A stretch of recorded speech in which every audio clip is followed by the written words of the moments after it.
তো সকালে উঠে চাচা বলছি নাকি জাম পাড়তে যাবো। আমার ইচ্ছা ছিল, তাই চাচাকে বললাম চলো দেখি। যেমন কথা তেমনি কাজ। মাঠের দিকে রওনা দিয়েছি দুজনে, যাচ্ছি মাঠের দিকে।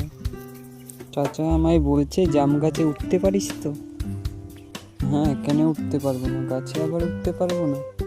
জাম খেতেও যেতে পারি, উঠতেও পারবো। তো চাচা আমি দুজনেই যাচ্ছি মাঠের দিকে, দেখি কোথায় জাম পাওয়া যায়। চাচা বলছে তো গাছে জাম আছে, গাছ আছে, যেভাবে হোক আর জাম পারবো, যে কোনো গাছে।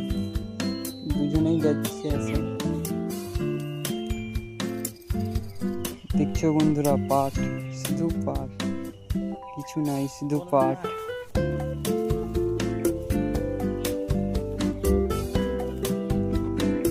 কিচ্ছু নেই, শুধু পাট চাষ করেছি মাঠে। পাট ঘুমা